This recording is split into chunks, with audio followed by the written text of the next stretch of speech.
wasiirka wasaaradda warfaafinta dhaqanka iyo wacyigelinta jamhuuriyadda Soomaaliland Salebaan Yuusuf Cali Korre oo warbaahinta caawa kula hadlay gudaha magaalada Laascaanood ayaa sheegay in baaritaan lagu sameeyay maanta ay dhakhaatiirtu u sheegeen inuu ka bogsaday xanuunka COVID-19 sidoo kale wasiirka ayaa fariin wacyigelin u diray bulshada kala duwan ee reer Soomaaliland in ay ka digtoonaadaan xanuunka COVID-19 ugu dambeyntii wasiirka wasaaradda warfaafinta dhaqanka iyo wacyigelinta Salebaan Yuusuf Cali Korre waxa mahad celiyay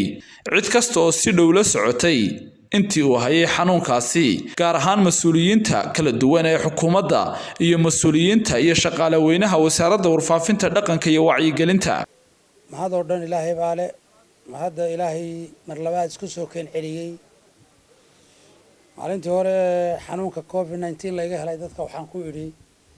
maadaama aan si public u noolahay oo bini'aadanka aanu si public ula shaqeyno shaqa publicana hayno khasabay nagu tahay inaanu dadweynaha la wadaagno wax kasta oo nala soo dirsa maadaama ay dadku kulliba shakhsiyaadka la yaqaano oo dadku magacyadooda yaqaan inaan ka mid ahay sida daraadeed waxaa mahad ilaahay inaynu isku soo noqono maalinta dad badan baa shakiyay dad badan baa runtii ka naxay dad badan baa runtii ay ku noqotay yani aada uga naxay waa laga yaabaa qof iyo dad farax ku tirisina inay yidhaahdeen ay kuwa farxi karaan iyada qudheedu laakiin boqolkiiba dadka inta la iisoo koobay wararkooda iyo inta aan arkay boqolkiiba 99.9 waxay ka xumaayeen xanuunkii anoo shaqada weyn u jooga halkan igu dhacay laakiin waxaan dadka u sheegayaa dadka sharafta leh iyo dadka daneeya siyaasadda iyo dadka nabadgelyada daneeyaba inaanan mar kaliya ka fadhiisan inay arrintaasi si deedii u socoto nabadgelyadu juuc iyo dareenku ha jiro laakiin waxaa mahad ilaahay ah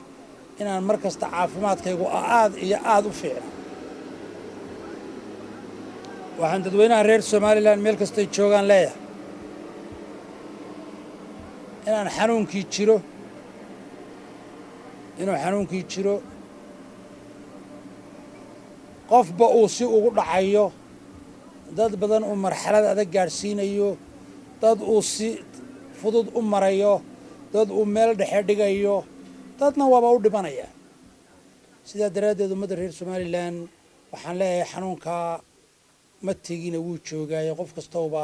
intii aad dhowri karto iyo intii aad qofka kale ka ilaalin karto iyo sidaad adiguna isaga ilaalin lahayd familigaagana uga ilaalin lahayd naftaadana uga ilaalin lahayd waa mas'uuliyad adiga ku saaran waxaa sharaf ah inaan idinla wadaago in maanta maalintii 15 ama maalintii 16 ee ahayd aan iska baaray xanuunkii mar labaad oo ay dhakhaatiirtu ii sheegeen inaan xanuunka ka bogsaday waa mahad ilaahay waxaan isleeyahay dad badan oo fara badan oo soo ducaynayeen ducadoodii ilaahay wuu aqbalay qof kasta oo ilaahay xanuunka ku keenay ilaahay waxaan uga baryaynaa inuu ilaahay ka caafimaadiyo qof kasta oo muwaadina oo reer Soomaaliland waxaan leeyahay xanuunkaasi wuu jiray ka digtoonow aad iyo aad baad u mahadsantihiin waxaa khasaba inaan idin tuso warqadii dhakhtarka caddaynta negative-ka maadaama aan qof si public u howlgala ahay oo mas'uul sare dawladda aan ahay afayeenkii iyo wasiirkii warfaafinta xukuumadda wasaaradda warfaafinta gaar ahaan oo aan wasiir u ahaa halkan ka iclaaminayaa inay runtii si weyn oo mugle ay ka gees qof kasta uu telefoonka iigu dulhayay